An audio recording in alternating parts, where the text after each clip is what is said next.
Empezamos una nueva edición de Café Mercosur, este espacio en el que nos proponemos analizar la realidad de los países de la región con un foco en los aspectos jurídicos. Hacemos este programa desde Rosario, Argentina, quien les habla, Osvaldo Di Princio y Daniela Burlini, y de San Pablo, Brasil, Ramiro Cayano Blanco. Este programa se transmite por RCA, radio oficial de Resistiendo con Aguante, y también por la radio Las Voces del Muro. Los programas anteriores se encuentran en iVoox y en iTunes como Café Mercosur. También nos pueden encontrar en www.cafemercosur.com y en las redes sociales, Facebook y Twitter, también como Café Mercosur.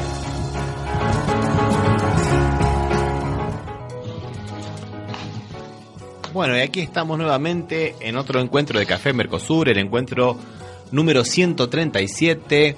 Daniela, Osvaldo desde Rosario, ¿cómo les va? ¿Cómo están? Hola Ramiro, hola Daniela. Hola, ¿cómo les va, chicos?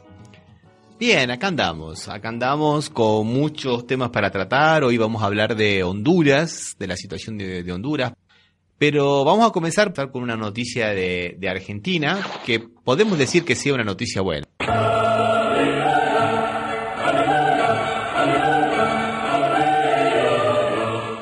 Y también podemos pensar que es un refresh, porque ya veníamos hablando de este tema bastante tiempo. Es un poco la causa madre de todas las causas que están esgrimiendo contra el partido peronista, el partido justicialista, o por lo menos contra el gobierno anterior, ¿no? Y tiene que ver con la causa de gas natural. La causa de gas natural por la cual están presos el ex ministro Julio De Vido y el que era su segundo, ¿no? Barata. Y que fue realmente una causa que estuvo plagada de irregularidades, en la cual supuestamente el gobierno anterior de Cristina Kirchner habría pagado tasas exorbitantes por la importación de gas. Fue conocida como la causa del gas licuado, y que se peritó eso, y el perito está siendo procesado en este momento por haber hecho la pericia realmente falluta, una pericia trucha, digamos. Bueno, en esta causa el juez Ramos Padilla, que es el que está investigando a De Alessio y toda esta red de espionaje que de alguna u otra manera ha estado contaminando la justicia argentina, ha aceptado la competencia que le atribuyó el otro juez porteño, Sebastián Ramos, porque existe conexidad subjetiva y objetiva. Solo para recordar algunas cosas, Osvaldo y Daniela, ¿qué se acuerdan ustedes de esta causa? Recuerdo la pericia que vos hablaste, Ramiro, que fue hecha con un blog que hay que se llama El Rincón del Vago, donde el perito utilizó los datos esos para determinar cuál era el costo internacional del gas natural licuado, para poder determinar si había sobreprecios o no, y quedó demostrado que la manera que lo hizo, la fuente no era confiable, no la dice, pero después se demostró que era esa y que no se correspondía con los precios internacionales, que es por lo menos lo que dice la defensa de Vido y de Barata. Y estás refiriéndote al perito, al ingeniero David Cohen, ¿no? Cohen, sí. Y la causa se caía justamente por este peritaje, pero ahí resulta que aparece Marcelo De Alessio, que es este espía, supuestamente agente inorgánico de algunos organismos americanos, ¿no? Y trae nuevas pruebas en un supuesto anónimo que se las aportó, ¿no? Y en un libro del periodista Daniel Santoro que se llama El Mecanismo. A propósito, ¿ustedes saben cómo se llama la serie de Netflix que habla acá en Brasil de los crímenes, supuestamente los crímenes de corrupción de Lula y el Partido de los Trabajadores? Me parece que debe ser El Mecanismo. O Mecanismo, exactamente. Pero qué originales. Fue primero con el nombre, el libro de Santoro, sí, o Netflix. La verdad que no sé, esto de Netflix salió justo salió esto de Netflix para la campaña electoral, así no sé, la verdad que no sé, habría que ver en qué momento fue hecha, ¿no? Sí, lo grave es que cómo seduce a tanta gente la serie. El libro no lo leí de Santoro, pero la serie la vi, y es una serie plagada de sobreentendidos, dan por sobreentendido todo, y realmente es nefasta, ¿no? Es nefasta porque tiene la pretensión de fundar una verdad. Y me parece en ese sentido lamentable, porque dan a entender pero no muestran nada, ¿viste? Aluden, es todo alusivo, perdón. Para mí es una porquería. Y también es una porquería, si lo pensás jurídicamente, hasta el hartazgo, ninguna pericia obliga al juez a dictar sentencia. Los jueces se pueden apartar o pueden pedir, en caso de necesitarlo, acudir a otros expertos. Entonces acá se hizo tanta hincapié en que un perito se copió del Rincón del Vago. El Rincón del Vago. Y que realmente no es trascendente. Creo que lo trascendente es lo que hizo el juez con eso, no lo que hizo el perito. No, claro. Al perito con sacarlo de la lista y que no sea más perito y que pague la multa que corresponde y de última, si provoca onda, ¿entendés? Pero a quien tomó eso como cierto y no cumplió con su deber de hacer los deberes, de corroborar, de consultar con otras fuentes, es la obligación, me parece, del partido judicial. Y voy más allá, Daniela.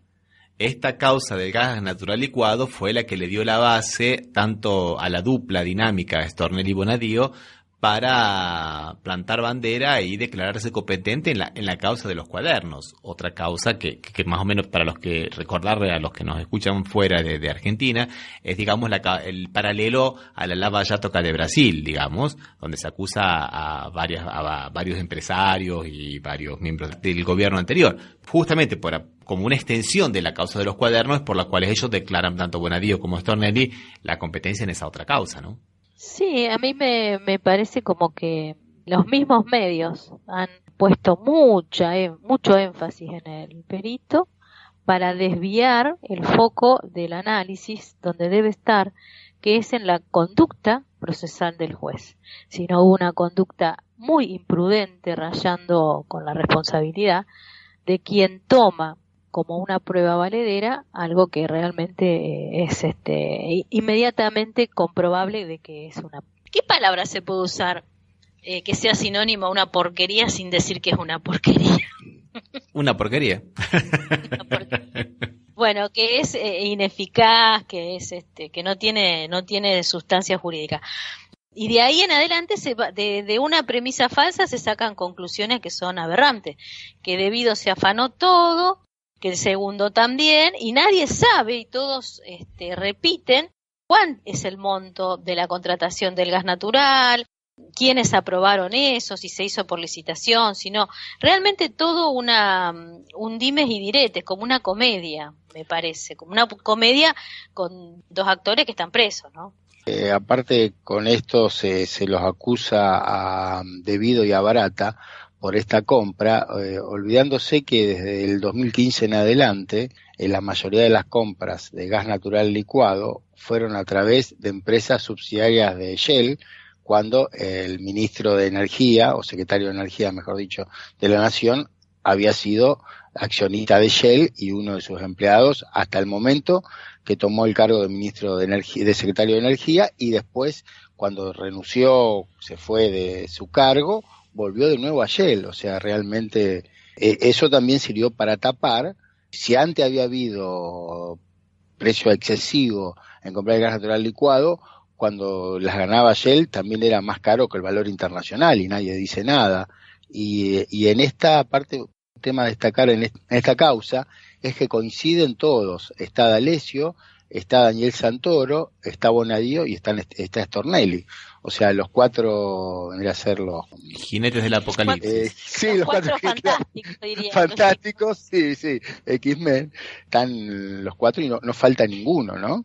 Por eso también es una causa que es tan importante y que parecería que fuera importante que se confirme que es competente el juez Alejo Ramos Padilla para investigar esta situación, esta causa. Porque el juez Ramos Padilla está investigando ahora no solamente, ya no es más la extorsión, sino esta red de espionaje y de extorsión que están realizando tanto el periodista Santoro, periodista con muchas comillas, inclusive ha sido llamado a declarar, el fiscal Stornelli, que ya está en rebeldía en 5 oportunidades, y el propio Bonadío. Están siendo investigados porque han montado o han armado una asociación ilícita para extorsionar gente. Entonces, y hay muchas otras causas más. Entonces, por eso digo que es interesante.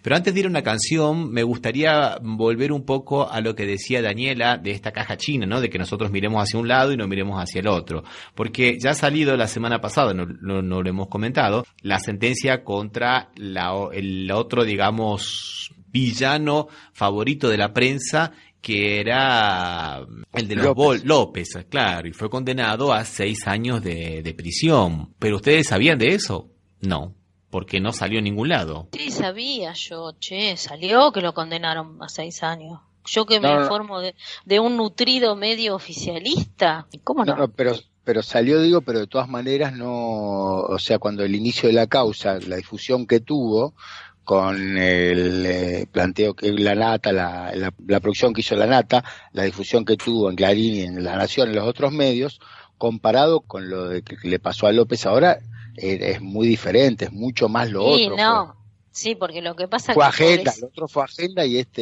Lo que pasa que lo que sí me enteré que a la madre superiora salió, creo que absuelta, y que a él le dieron 6 años, de los cuales ya lleva como 2 presos, y no dicen que en 2 años ya va a salir a la calle, porque con las 3/4 de la condena, tiene buena conducta, el tipo no tenía antecedentes, ya va a estar. Es más, como le gustaba decir, a un hijo de vecino normal estaría tramitando en libertad esa causa.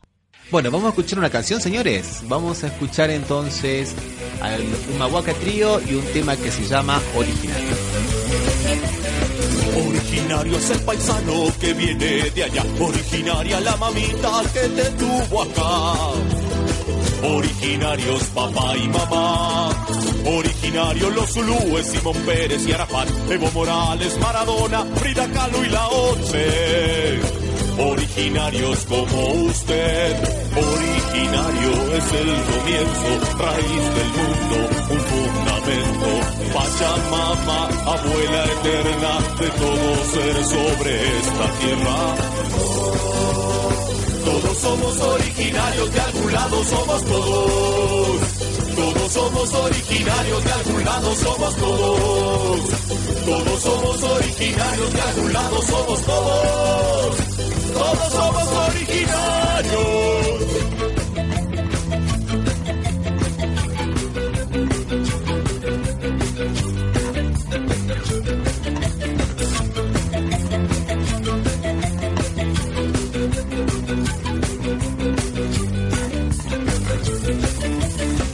Originario es el guerrero, el pacifista, el sanador, el rey de bastos, un quirquincho, una iguana y un castor.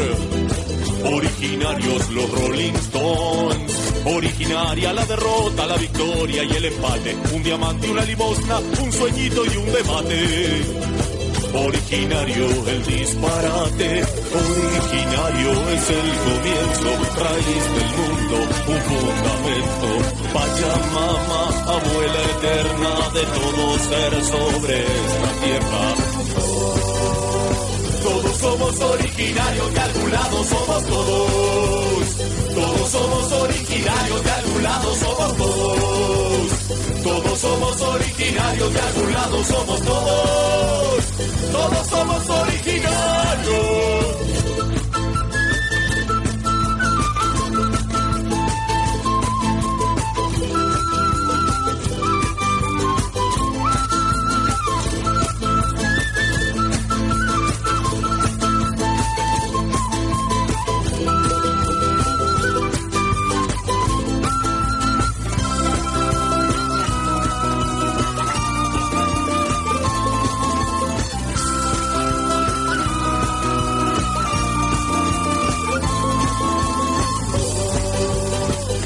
Somos originarios, de algún lado somos todos.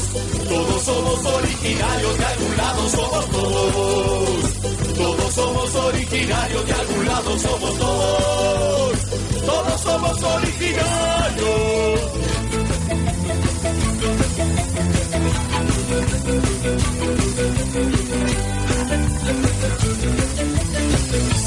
Bueno, y siguiendo entonces ahora con el programa, vamos a hablar un poquito de lo que ha pasado en Brasil esta semana, que está bastante caldeado el ambiente por aquí por varios motivos. Primero porque el ex juez Moro, ¿no?, y el actual ministro de Seguridad fue la semana pasada a una comisión del Senado y a defenderse de los audios que este portal de Intercept ha estado haciendo públicos, que eran los mensajes entre el juez Moro y los fiscales, ¿no? Y donde realmente se ve claramente cómo el juez trabajaba mancomunadamente con los fiscales para atacar a Lula y también para hacer operaciones de prensa contra de Lula, como habíamos hablado en el programa anterior.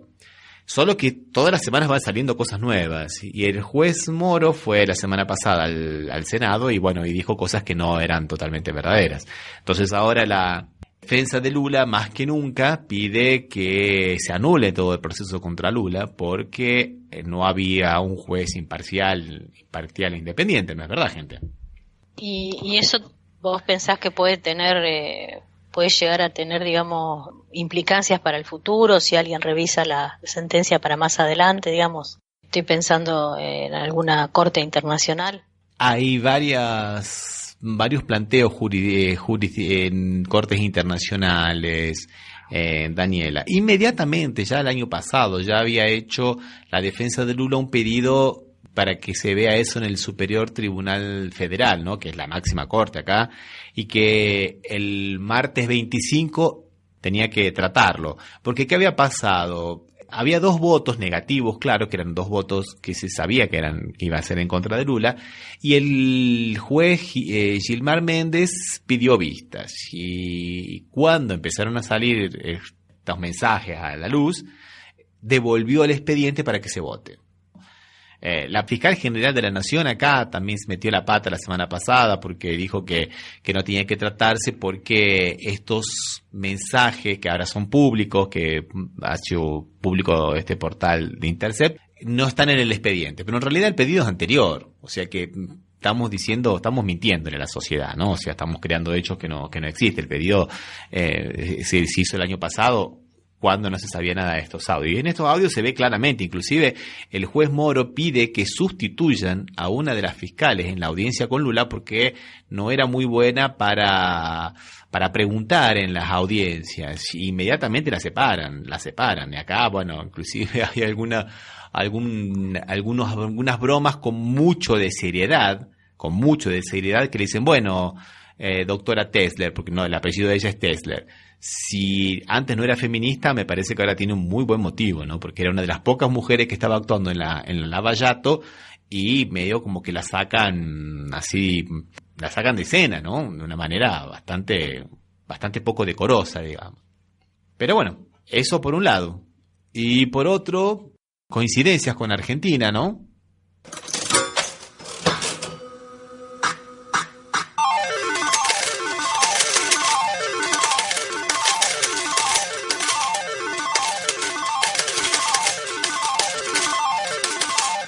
Han despedido a 2 periodistas, uno de ellos, el periodista Pablo Enrique Amorín, que trabajaba en el Record, en un programa de domingo, una revista de domingo, hablando de animales y esas cosas, pero que tenía un blog personal en el cual atacaba a la Lava Jato y al gobierno de Bolsonaro. Y por presión del gobierno, después de 14 años que este hombre trabajaba ahí, lo han dejado sin trabajo, ¿no? Y a eso se le suma, en el mismo día, lunes 24, han despedido a otro periodista de una radio de derecha llamada Joven Pan, que es un periodista también bastante de derecha, anti-PT, antipartido de los trabajadores, Marco Antonio Villa. Primeramente le dieron, después del pedido de Bolsonaro, que Bolsonaro dijo que no pidió el alejamiento, le dieron una especie de vacaciones obligatorias y cuando volvió lo despidieron. ¿Y por qué? Me hace recordar un poco lo que pasaba en Argentina con los despidos, ¿no?, de Navarro y de Víctor Hugo Morales del canal C5N, ¿no es verdad, gente? Sí, también lo que pasó, con los periodistas de Canal 7, que lo sacaron del aire por hacer opiniones muy, muy importantes, pero lo mismo y contratan los periodistas que hacen los programas. O sea, acá fue una costumbre de este gobierno por la propia prensa, ¿no? Que no permitía que todos estos temas se sepan. Allá serían estos dos nada más, Ramiro.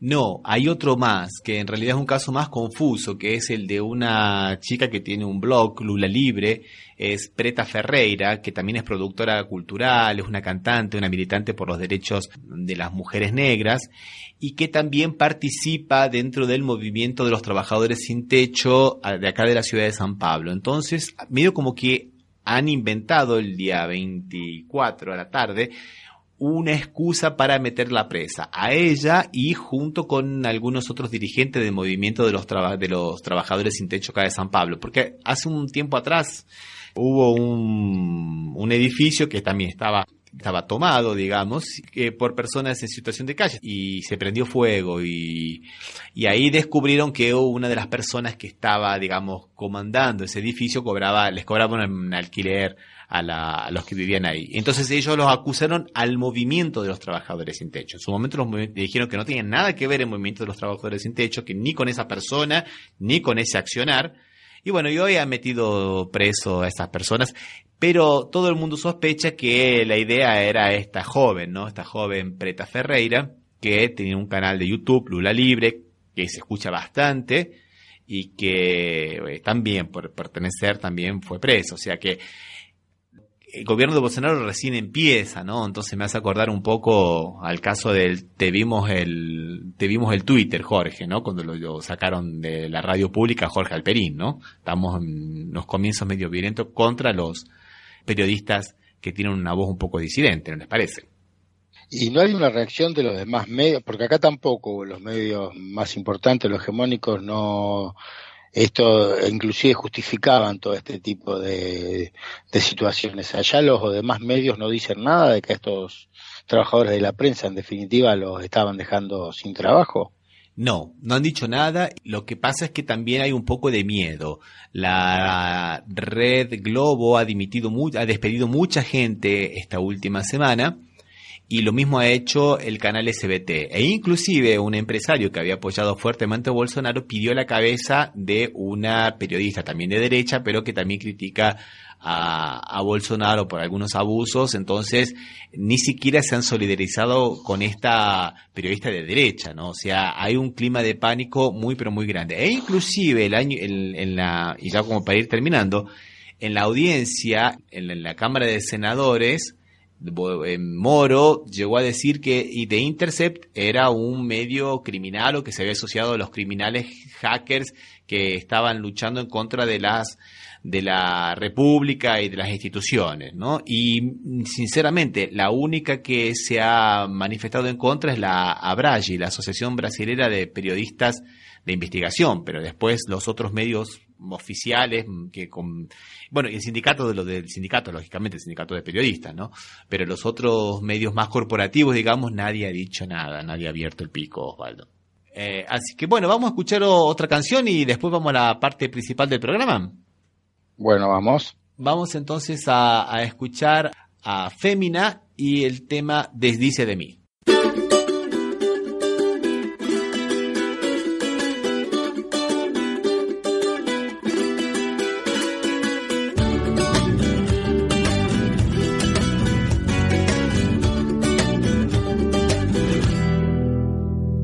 De decoro ignoro, mejoro en calidad si demuestro mis modos, si no escondo entre los hombros mis dolencias, si no escondo entre los hombres mis dolencias. La espontaneidad viene de herencia. Mil caras, me miran mil caras, como si me entrevistaran, preguntarán, ¿qué va a escuchar? Dolencias de un bacán, macanas, un falso, un balbucear sin nada, una mirada y un escudo de espadrón, sobrepasando el horizonte de mis límites con guerra y estrategia, hiriente el maricón, pero mi fuente es fértil, desabrigada en lo más sutil, más alineada esta compadrona, ¿puedo referirme a mí? Claro que sí, yo no me pianto por un pueril. Se dice de mí, mi se dice, desdice de mí, se dice, mi ser exhibí, desnuda ante ti si soy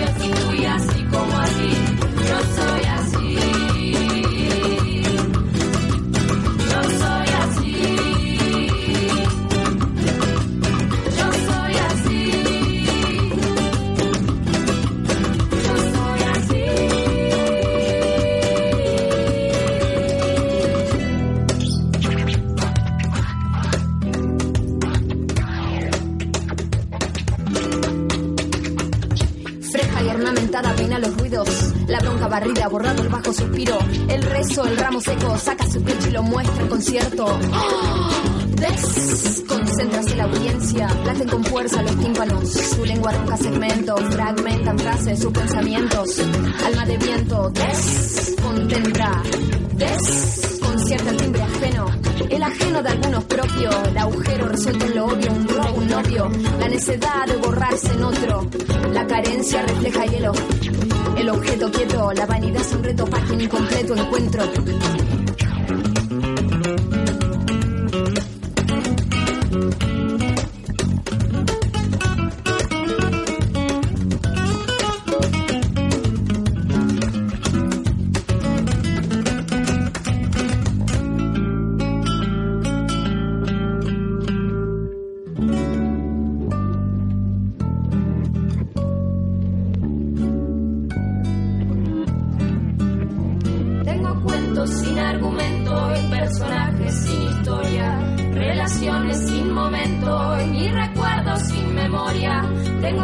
Sin crédito y senos sin espesura, aunque mi logro sin mérito a guerra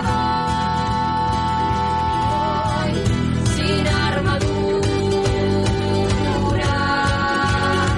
se dice de mí, se dice, deshice de mí, se di de mi ser, mi ser en civil, desnuda ante ti, si soy o si fui así como así, yo soy así, yo soy así, yo soy así, yo soy así, yo soy así,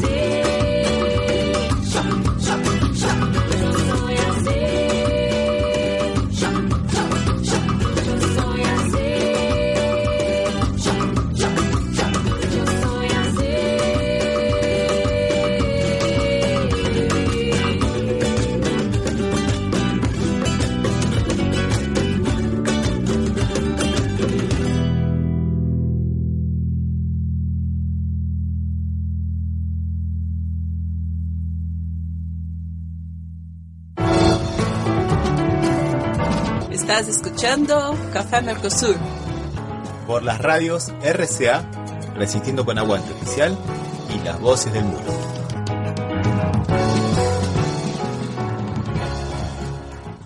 Entonces ahora con la segunda parte del programa Café Mercosur, la parte más importante, vamos a hablar de lo que está ocurriendo actualmente en Honduras, Daniela, y para eso vamos a contar con la colaboración de Ana Rubin desde Estados Unidos y principalmente con Gilberto Ríos, que es dirigente del Partido Libre, partido del ex presidente Manuel Zelaya. ¿Qué tal, Anaí? ¿Qué tal, Gilberto? ¿Cómo les va? ¿Qué tal, compañero? Mucho gusto. Aquí en pie de lucha desde Honduras.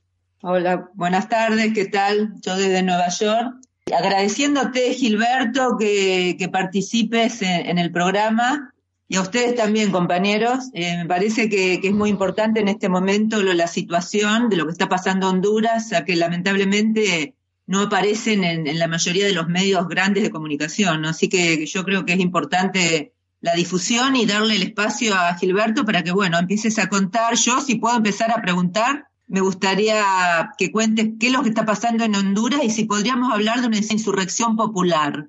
Sí, bueno, me parece que la situación de Honduras es, digamos, el resultado de toda una política continental de reposicionamiento de Estados Unidos, pero también de las oligarquías locales, lo que se llamó la restauración conservadora, y que tuvo efectos bastante tempranos, digamos, en el caso de Haití. No quisiera dejar de mencionar a Haití porque vive una situación bastante precaria, ¿no? Y más compleja incluso que la de Honduras. Y bueno, lo digo porque también es de estos hermanos olvidados del continente, ¿no? A pesar de ser el primer país que logró su independencia.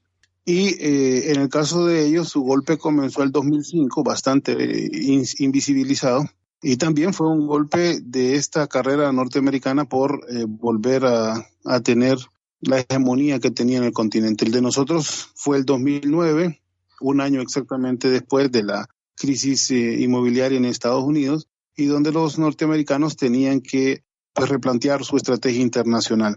Y a partir de esa fecha, vamos a cumplir 10 años esta semana de ese golpe de Estado en Honduras, pues se han dado un sinnúmero de fenómenos que podemos caracterizarlos como básicamente como los de la profundización, casi una especie de laboratorio de cómo profundizar el modelo neoliberal, de cómo avanzar sobre privatizaciones, sobre la concentración de la riqueza en realmente muy pocas manos. Estamos hablando que Honduras es un país pequeño de 9 millones de habitantes, pero tiene una oligarquía que es de hecho de origen extranjera, mayormente palestina y también judía, que son 9 familias que concentran el 90% de la economía, y en los últimos años apenas 5 de ellas, digamos, concentran el 75% de la economía. Esto obviamente en detrimento de las grandes mayorías populares que han ido cada vez perdiendo mayor calidad de vida. No solamente el golpe de Estado es un fenómeno, digamos, trascendental, sino que luego del golpe se creó un Frente Nacional de Resistencia Popular que, como ustedes recordarán, se mantuvo por más de 160 días permanentemente en la calle y creó después, con el retorno del presidente Zelaya al país, un partido que es el partido al que yo pertenezco, el Partido Libertario de Fundación, y que con apenas un año de haberse inscrito en el año 2012, ganó las elecciones del 2013 y fue víctima de un fraude muy evidente.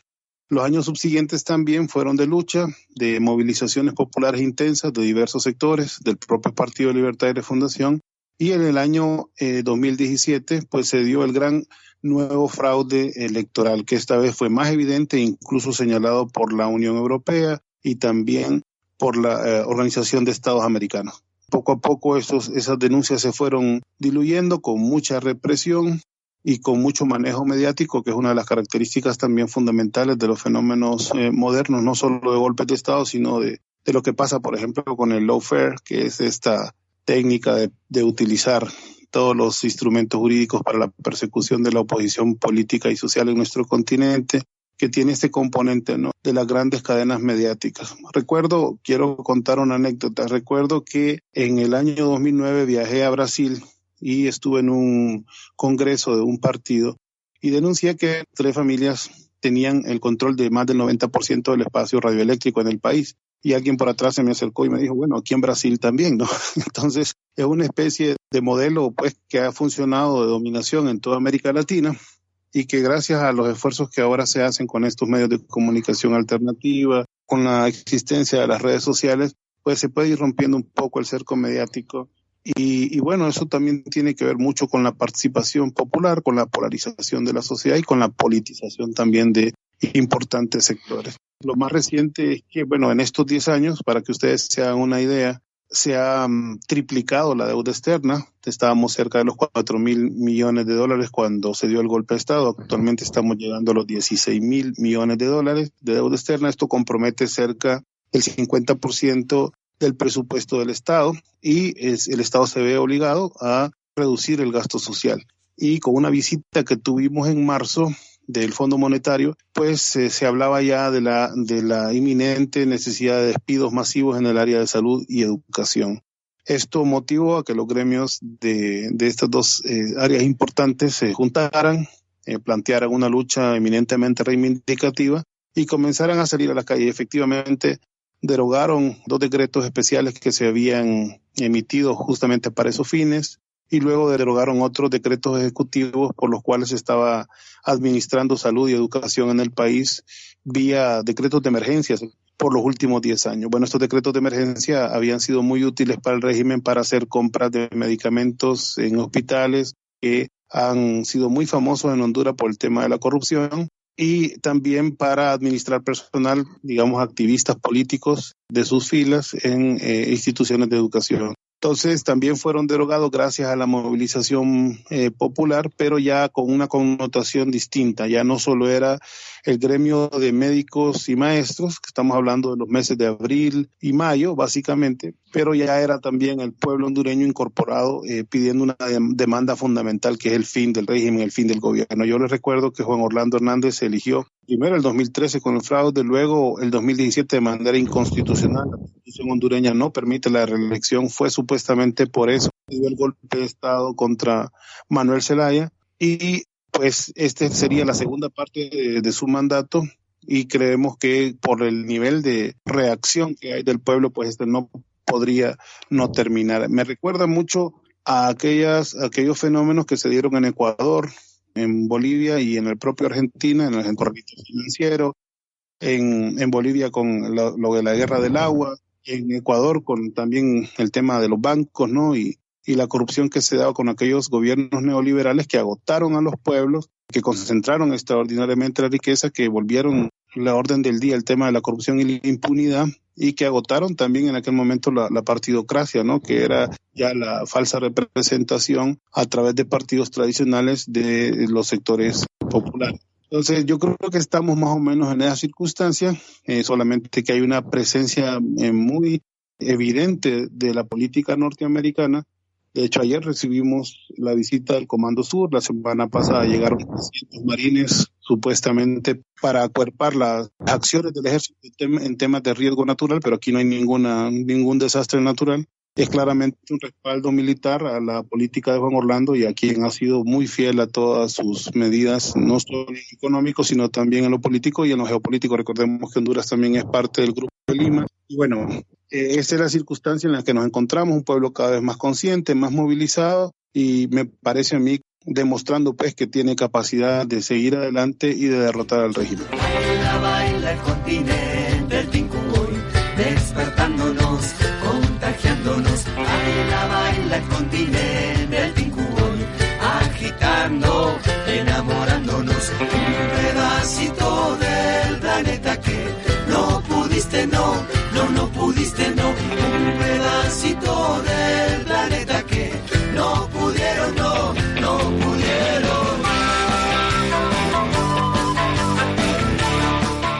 Una cosa que me gustaría aclarar, Gilberto, como bien has dicho de que Honduras es parte del Grupo de Lima, el Grupo de Lima, para recordarlo para las personas que no lo tienen muy presente, es un sustituto, digamos, de lo que eran algunos otros organismos políticos dentro de la unidad latinoamericana, que está totalmente alineado con la política exterior de los Estados Unidos, cuyo principal objetivo actual es prácticamente presentar un ariete contra los gobiernos de Maduro en Venezuela y de Cuba, ¿no es verdad, Gilberto? Sí, también de Nicaragua. El Grupo de Lima, que también fueron bautizados como los cachorros de la guerra, fueron los que promovieron hasta cierto punto la invasión militar, luego la agresión, y luego se echaron para atrás cuando podrían verse ya involucrados en fenómenos ya de otro tipo, ¿no? O sea, en agresiones militares. Cuando vieron que la cosa era en serio por parte de Estados Unidos, pues ellos mismos tuvieron que retrotraerse, y además porque no les alcanzaba de ninguna manera la moral a ninguno de los países del Grupo de Lima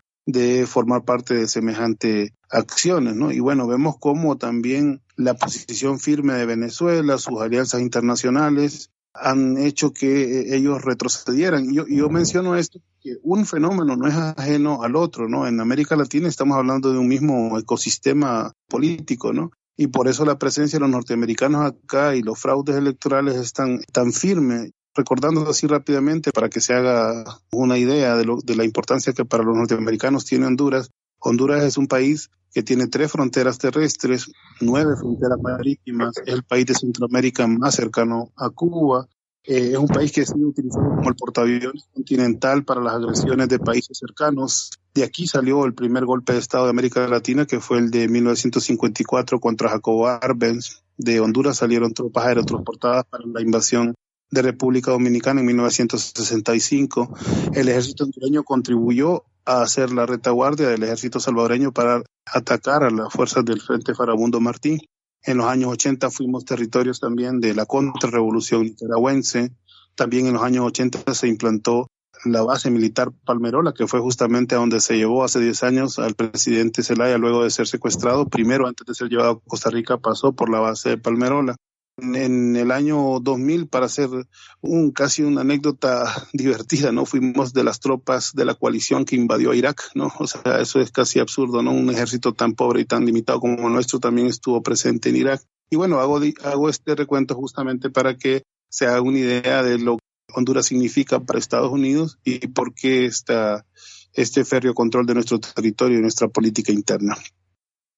A mí me parece, Gilberto, que es tan correcto lo que estás diciendo con relación a este clima de época en Latinoamérica y cómo se va relacionando, que solo para decir dos cositas nada más, una de ellas es que has nombrado el problema en Haití, y me parece muy, pero muy bueno, porque esa misión diplomática, entre comillas, de que era un ejército de invasión, supuestamente de pacificación en Haití, estuvo comandada por los brasileros, ¿no?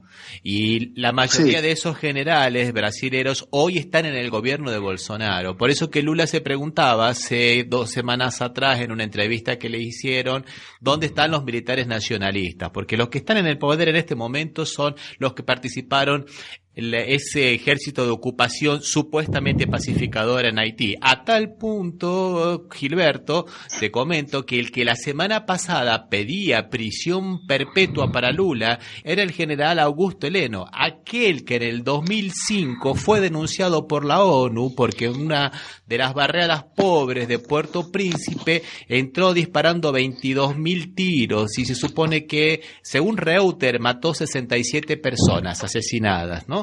Pero según los cálculos más normales que se hacen, son 200 personas que murieron en esa invasión.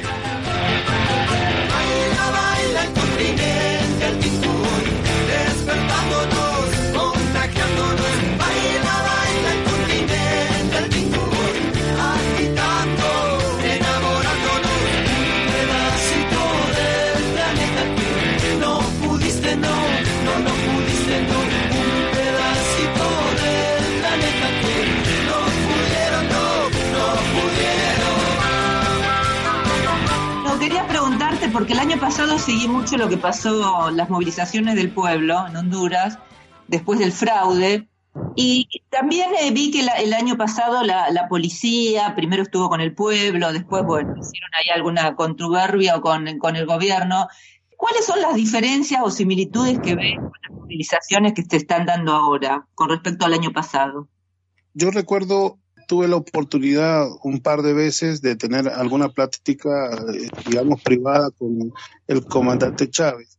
Y él nos comentaba que había una estigmatización por parte de la izquierda latinoamericana, lo digo como una reflexión autocrítica, con el tema de las Fuerzas Armadas y las policías, ¿no? Más que todo él se refería siempre a las Fuerzas Armadas.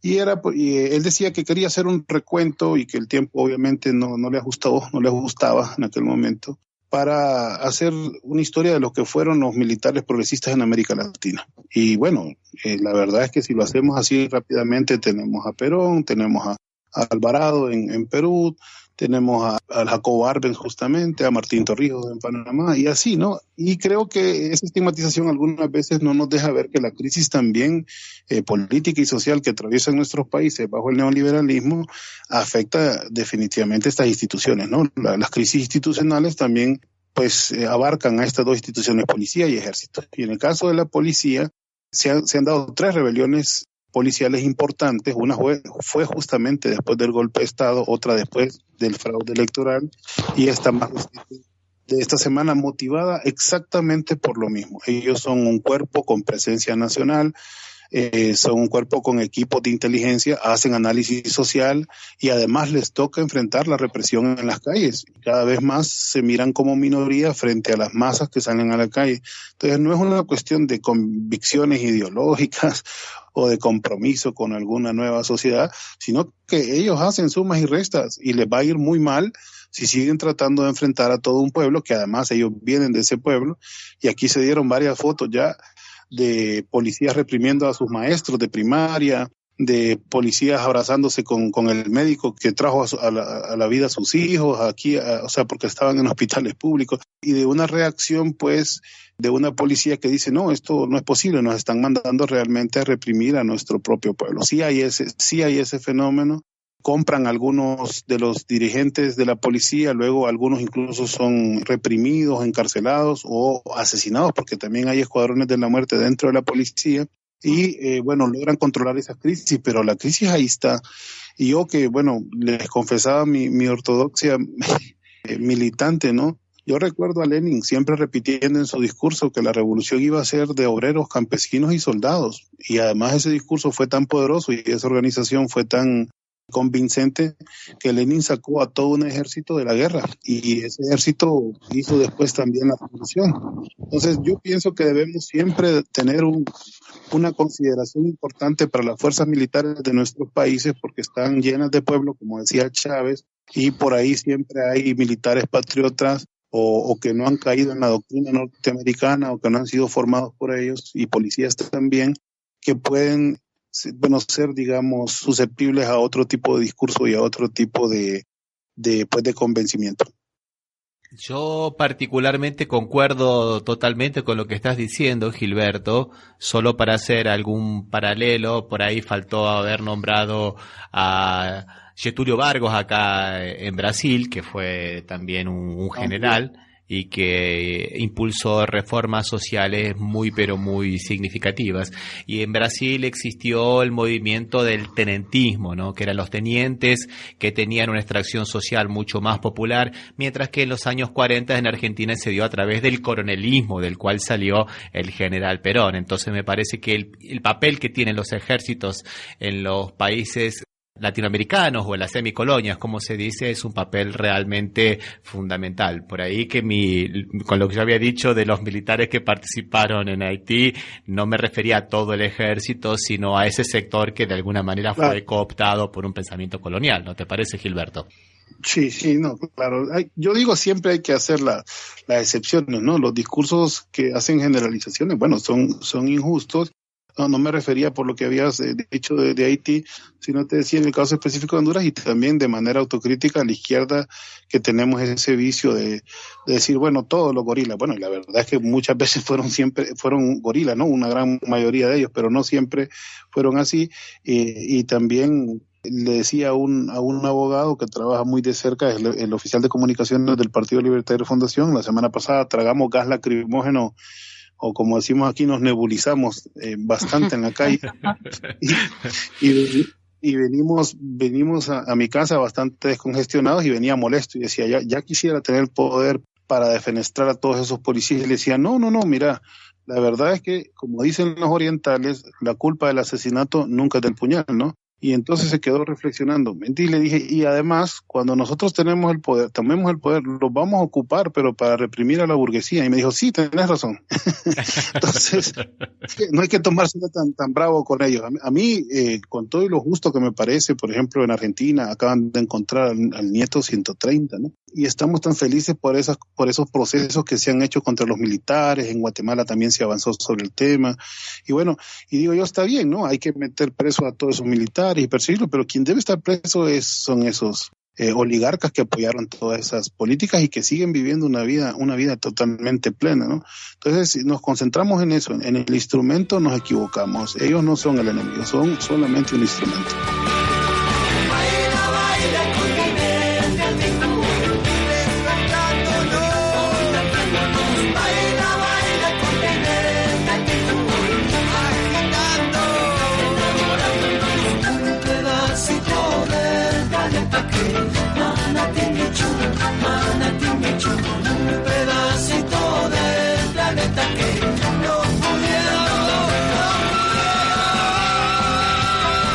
Gilberto, yo quería preguntarte cómo ves el futuro inmediato, hasta cuándo Estados Unidos va a sostener a Hernández y qué va a pasar con el pueblo, si va a seguir resistiendo en las calles. Sí, bueno, me parece que los Estados Unidos lo van a sostener hasta que él mismo no pueda gobernar. O sea, esa es la tradición de los Estados Unidos. Y eso depende de la movilización popular. Entonces, si me preguntan a mí, y viendo el tema estructural tan estricto, o sea, con límites que no se pueden negociar o correr, yo he usado esta figura que usan en Argentina que dicen cuando se corre la arruga, ¿no? Eso se ha hecho por 10 años, viendo cómo se puede sostener esto un poco más. Pero yo siento que ya no, que ya hay rompimiento, ya ni siquiera puedo decirlo, las vanguardias en lo social de la Plataforma en Defensa de Salud y la Educación, que así se llama el organismo que crearon los médicos y los maestros, o el Partido Libertario Fundación, que son, digamos, los dos principales referentes de movilización a nivel nacional, ya ni siquiera nosotros queriendo parar al pueblo podríamos parar al pueblo. Las tomas que se dan de carretera, los brotes insurreccionales que tenemos a nivel nacional no son dirigidos por nosotros. Sería falso decir que aquí hay una vanguardia que está controlando todo.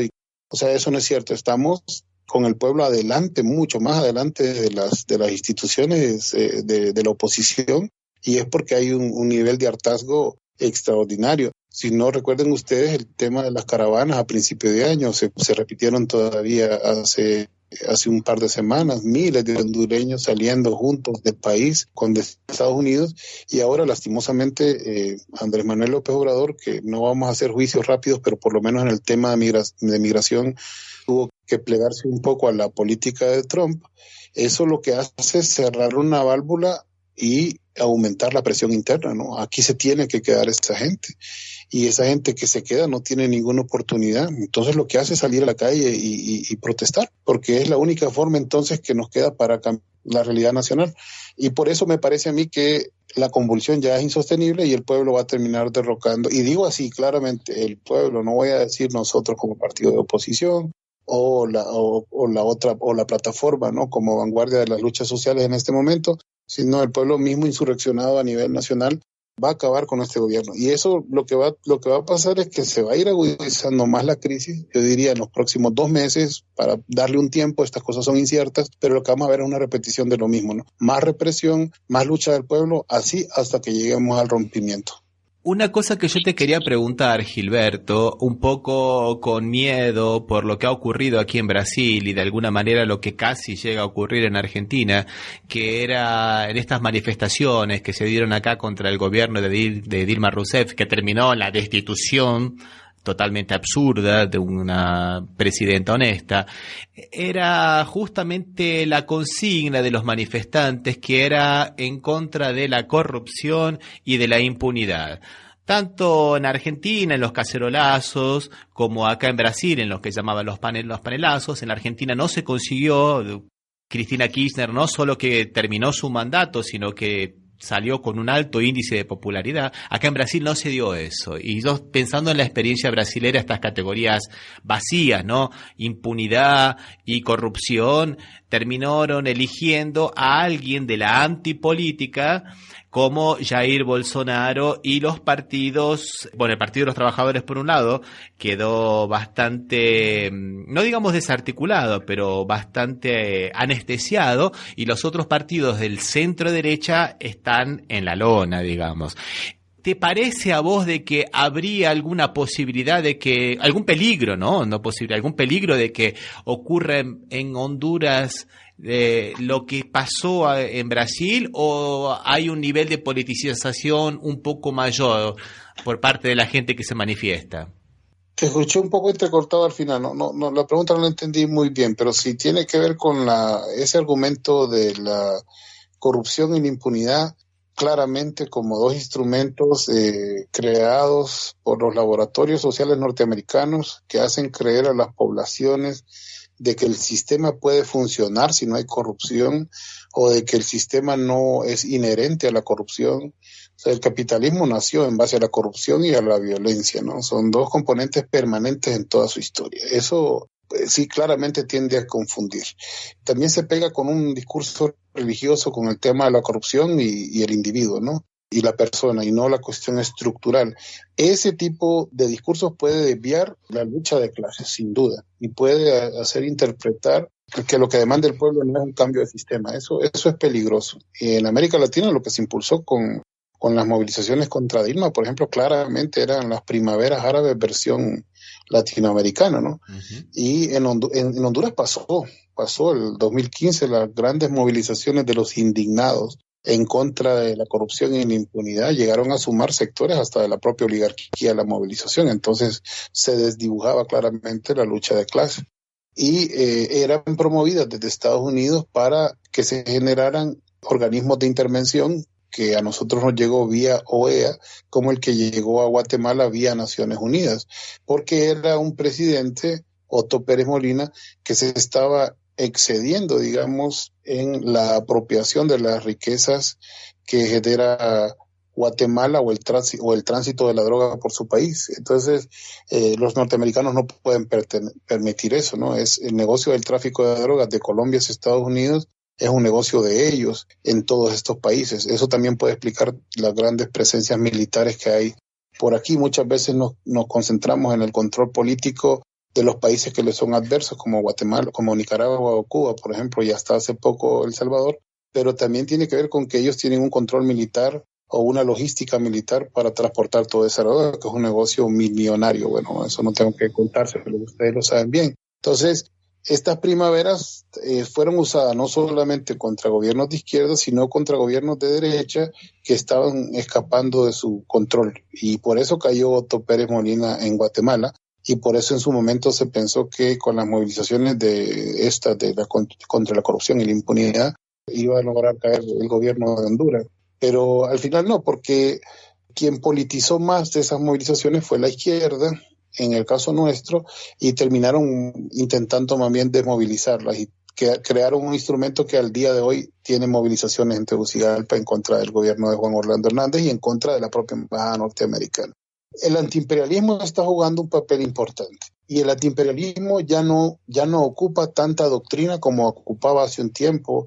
Por ejemplo, después del consenso de Washington era muy difícil, ¿no?, por la derrota ideológica que sufrió la izquierda por una década. Y ahora no, después de lo que se ha visto, de lo que hicieron los norteamericanos en Libia, en el Medio Oriente, de lo que han intentado contra Venezuela, de las agresiones contra Cuba, que Cuba es un país que aún en las circunstancias más difíciles se ha seguido hermanando con médicos, con asistencia humanitaria verdadera, con los demás países de Latinoamérica.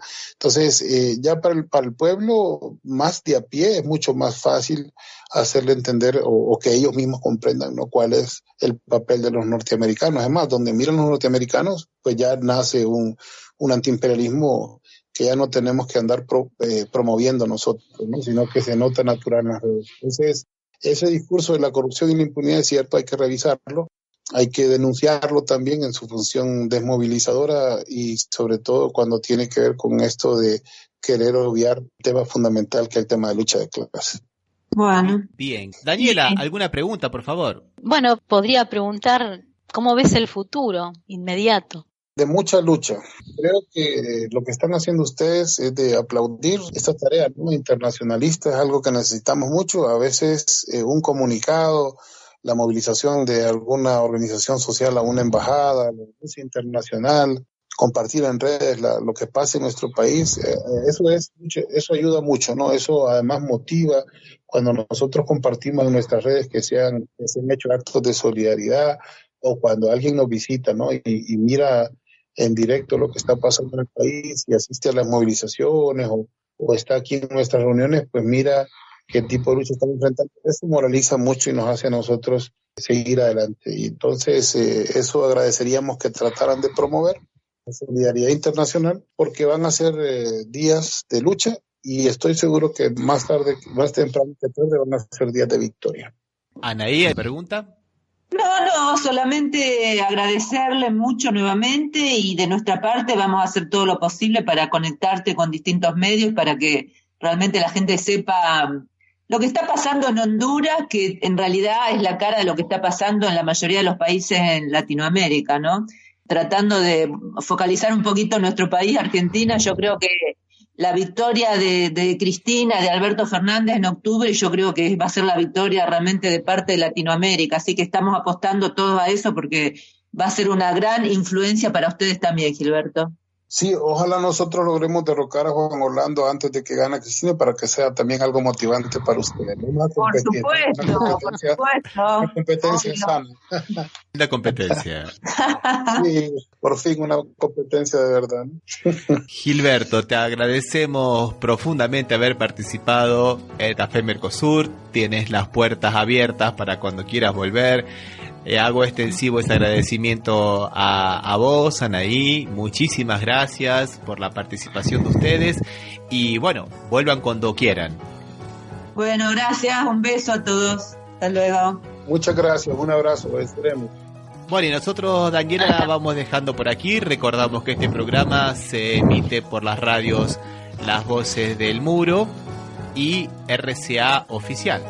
Y que nos pueden encontrar en las redes sociales, en Facebook y en Twitter como Café Mercosur. ¿Y en dónde más, Ramiro? Pueden visitar nuestra página para escuchar los programas anteriores, www.cafemercosur.com. Daniela, un abrazo, hasta la próxima. Hasta la próxima.